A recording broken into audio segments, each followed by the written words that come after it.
pemilih, selamat datang di podcast SPPD, Siniar Pendidikan Pemilih dan Demokrasi. Aku dan kamu suka SPPD.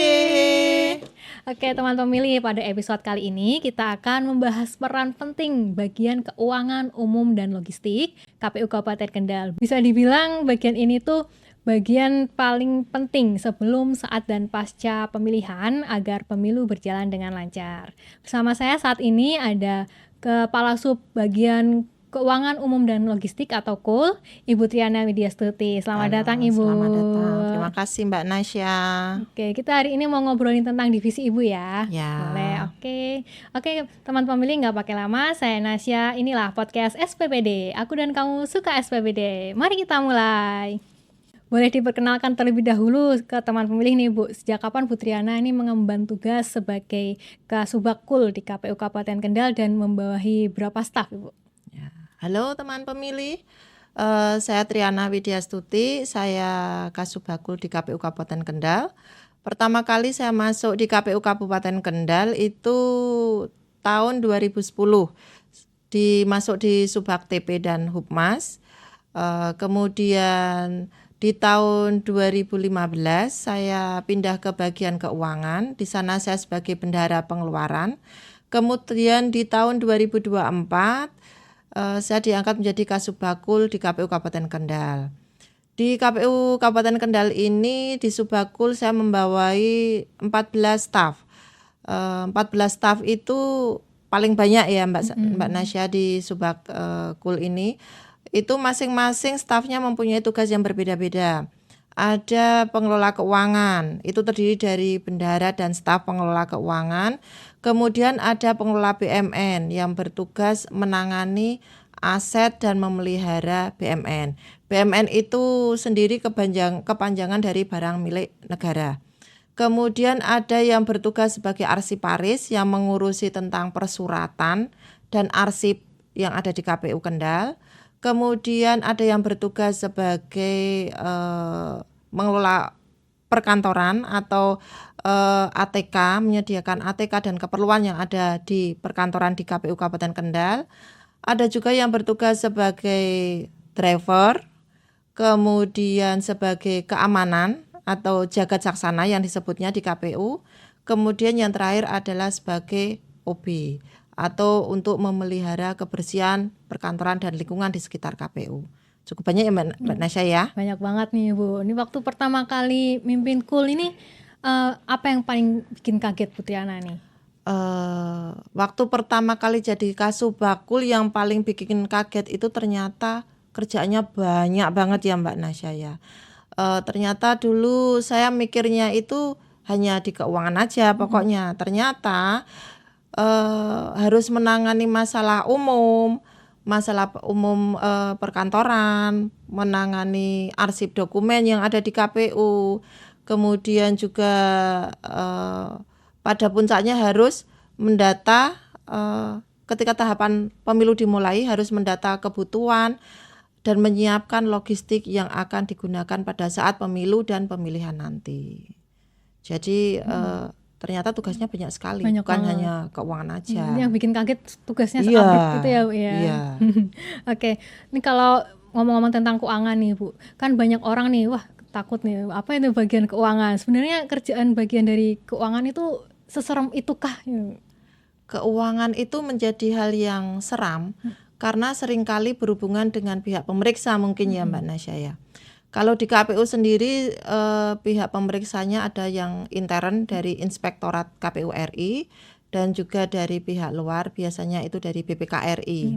Karena pekerjaan di keuangan itu adalah intinya kita harus mempertanggungjawabkan setiap rupiah yang kita keluarkan karena itu adalah uang negara.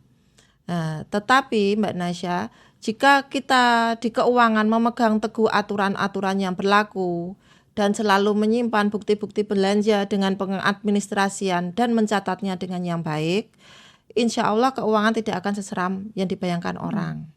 Mungkin lebih capek kali ya, karena keuangan itu kan bekerja setiap hari, setiap bulan.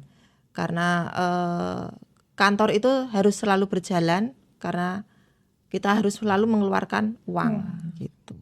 Oke, baik Ibu, berkaitan dengan anggaran nih Bu, saat menjelang pemilihan kan kita ada banyak ad hoc ya Bu, dari tingkat kecamatan, desa, bahkan KPPS nih ada pertanggungjawabannya juga. Nah ini untuk pertanggungjawaban keuangan mereka nih seperti apa Ibu? Untuk badan ad hoc di KPU Kabupaten Kendal ada banyak karena wilayahnya di KPU Kendal meliputi 20 kecamatan dan 286 desa. Yang mana nanti di desa itu akan terbagi lagi menjadi KPPS yang bertugas pada waktu pemungutan suara. Kemudian untuk seperti contohnya pada pemilihan tahun 2024 kemarin, Pilbub kemarin ya, di KPU Kendal itu ada 20 PPK, 286 PPS dan 1619 TPS, 1619 TPS. Dan semua itu mereka membuat SPJ Mbak Nasya. Banyak ya. banget berarti ini. Ya, semua badan ad hoc itu mendapatkan dana dari KPU Kendal untuk penyelenggaraan pemilu. Dan mereka mempunyai kewajiban mengumpulkan SPJ ke KPU. Bisa dibayangkan kan SPJ-nya seberapa banyak kan? Banget. Dan itu merupakan tanggung jawab dari KPU. Jadi kami di keuangan membuat sebuah tim yang mana nanti tim itu mereka akan mengoreksi, bertanggung jawab untuk mengoreksi pekerjaan dari tiap-tiap wilayah. Jadi masing-masing tim itu nanti mempunyai tanggung jawab, satu orang harus mengoreksi beberapa wilayah yang terdiri dari beberapa kecamatan dan beberapa desa. Tentu saja tim yang dibentuk tersebut sudah di briefing dulu, sudah dibekali, sudah di BIMTEK tentang aturan-aturan keuangan yang berlaku. Kemudian PPK PPS tersebut harus mengupload SPJ mereka dalam sebuah link. Jadi kita gampang mengoreksinya. Tinggal membuka link, kemudian kita koreksi SPJ mereka. Jika ada yang salah, kita bantu mereka memperbaiki gitu saja. Koreksi seperti Iya. Oke. Nah, kalau pertanggungjawaban keuangan di KPU Kendal sendiri ini pernah nggak sih Bu ada momen deg-degan waktu laporan atau saat audit? Tentu saja deg-degan sama mules-mules itu ada ya Mbak Nasya ya. Namanya kita juga berhadapan dengan pemeriksa kan. Itu apalagi kalau kita kena sampling PDTT oleh BPKRI, itu kita pasti deg-degan. Karena tidak memungkiri, walaupun kita bekerja sudah berusaha semaksimal mungkin, kita kan juga manusia. Kadang dalam peng-SPJ itu ada yang terselip kekeliruan atau kekurangan administrasinya. Tapi paling tidak kita menghadapi pemeriksa itu dengan pikiran yang tenang. Karena kita tahu bahwa uang yang kita belanjakan, kita sudah sesuai dengan aturan-aturan yang berlaku. Itu bisa aja. dipertanggungjawabkan. Iya, jadi kita tenang. Nggak masalah Bu ya, selama sudah benar gitu ya Bu. Oke, ini kan KPU Kendal sudah beberapa kali menyabet penghargaan instansi terbaik nih Bu dari KPPN 2 Semarang. Menurut Bu Triana sendiri nih, kunci agar pengelolaan dana tetap aman dan transparan itu bagaimana Bu Triana? Sebenarnya kuncinya cukup sederhana ya, sederhana dan mudah. Yang pertama kita ikuti aturan-aturan keuangan yang berlaku. Kita dalam membelanjakan uang negara kita mengikuti aturan yang berlaku. Kemudian bukti pembayarannya kita kumpulkan secara tertib. Kelengkapannya juga kita kumpulkan. Kita administrasikan dengan baik. Kemudian kita mencatatnya dengan baik dan tertib. Serta disiplin waktu. Jangan menunda-nunda pekerjaan. Apa yang bisa kita selesaikan hari ini atau bisa kita bayar hari ini, kita selesaikan. Jangan kita tunda sampai esok hari. Karena SPJ kita akan menjadi aman dan lengkap serta dapat dipertanggungjawabkan kepada atasan, instansi maupun pihak pemeriksa. Kuncinya jadi itu aja. Ini baru bagian keuangannya udah sibuk banget kayaknya ya. Ini belum nih umum yang nih. lainnya. Umum sama logistik. Kalau bagian umum nih bisa dibilang nih bagian yang harus serba bisa gitu ya Bu ya. Nah, ada nggak sih Bu pekerjaan yang dapat pekerjaan yang random tiba-tiba apa gitu yang pernah ditangani? Kita ada itu pekerjaan yang paling random itu ketika kita membantu pihak bank. Waktu itu kita bagian keuangan ikut membagikan buku tabungan ke anggota PPK dan PPS. Pihak bank yang menangani untuk pembagian buku itu kekurangan jumlah orangnya. Jadi memerlukan antrian yang panjang, antrian yang banyak. Mereka Jadi- sudah datang mengantri banyak, sedangkan petugas banknya jumlahnya Cuma sangat dikit. sedikit. Jadi kita waktu itu mengambil alih pekerjaan dari pihak bank tersebut. Kita yang mengecek kelengkapan dan membagi buku tabungan dari pihak bank ya. Jadi supaya jadi antrian. teller dadakan Iya, berarti kita ya Bu betul. ya. Berasa kayak Iya. teller. Merasa jadi teller bank Iya. nih, lumayan.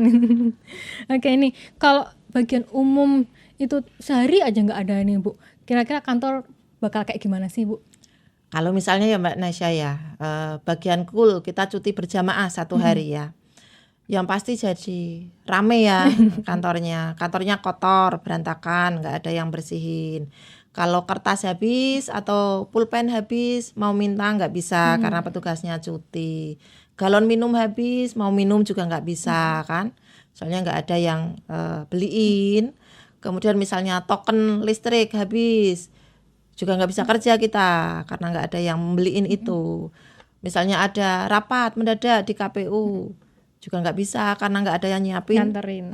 nyiapin tempatnya. Jadi bagian umum itu kayaknya melakukan hal-hal yang sepele, tapi kalau nggak Tapi ada penting dia ini ya. itu mendasar dan penting. Betul. Bisa kacau nih. Iya. Aduh, mana nih Bu ini? Makanya habis mana? Aduh, mana nih Bu Triani? Tadi udah bagian keuangan sama umum. Sekarang Ya. terkait logistik nih Bu Triana. Menjelang hari H pemilu itu rasanya lebih ke tegang atau capek atau malah lega nih Bu? Kalau saya lebih banyak ketegangnya sih ya, karena kita itu was-was. Jangan-jangan logistik yang kita sudah setting, sudah kita packing, sudah kita kirim ke TPS itu ternyata setelah dibuka di TPS dicocokkan jumlahnya ada yang kurang. Padahal barang-barang logistik itu kan bukan barang yang sembarangan bisa kita beli di toko-toko atau di warung-warung. Jadi kalau misalnya ada kekurangan, anggota KPPS juga mau lari ke gudangnya KPU yang letaknya di Kendal itu juga nggak mungkin kan, karena mereka harus menyelenggarakan pemungutan suara pada hari itu. Jadi kita lebih ketegangnya sih, takut kalau ada yang kurang. Berarti nggak salah ya Bu, ini pasukannya paling banyak gitu ya Bu ya? Iya. Paling ribet nih kalau urusan logistik itu apa sih Bu? Sebenarnya yang paling ribet pada waktu logistik itu adalah pada tahapan setting dan packing. Karena barang logistik itu sudah kita hitung berkali-kali dengan personil yang berbeda. Terkadang di TPS jumlahnya masih ada yang kurang ya. Contoh misalnya surat suara. Itu pada saat proses sortir lipat itu sudah dihitung sama petugas sorlip sendiri. Kemudian dia nanti dicek lagi sama pengawas sorlip. Kemudian pindah ke bagian kontrol di dalam itu. Setelah di pengawas pindah ke bagian kontrol. Di kontrol itu nanti dihitung lagi surat suara dalam satu bandelnya itu. Itu sudah pas jumlahnya kan. Nanti pada waktu setting dan packing sama petugas setting sebelum dimasukkan ke dalam amplop, dia ngitung lagi jumlahnya dalam satu bendel itu. Kemudian nanti sama petugas packing, amplop yang ada di dalam amplop yang akan dimasukkan dalam kotak itu harus dicocokkan dulu dengan tulisan di kotak suara. Itu kan berarti kontrol lagi kan jumlahnya. Itu dimasukkan ke dalam kotak suara, nanti pada saat tiba di TPS, dibuka sama KPPS, dihitung ulang, masih ada yang kurang. Nah, itu yang bikin kita tantangannya di situ ya Bu ya. deg-degan di setting dan packing itu. Padahal kita sudah mencoba kontrol berulang kali, ternyata tetap aja sama. Nah, kalau saat distribusi logistik nih Bu, tantangannya itu seperti apa ya Bu? Mengingatkan Kendal kondisi Medannya, geografisnya, medannya kan seperti itu, beda-beda seperti itu. Tantangannya kayak mana itu? Tantangan utamanya mungkin ada di cuaca sama armada ya Mbak Nasya. Yang pertama cuaca. Cuaca sangat mempengaruhi dalam distribusi logistik ini. Karena sebagian besar logistik itu terdiri dari barang yang berbahan kertas sehingga rawan basah. Terutama distribusi logistik ketika musim hujan harus menggunakan armada yang sangat safety untuk melindungi logistik supaya tidak basah itu tadi. Kemudian yang kedua adalah armada. Wilayah KPU Kabupaten Kendal terdiri dari 20 kecamatan.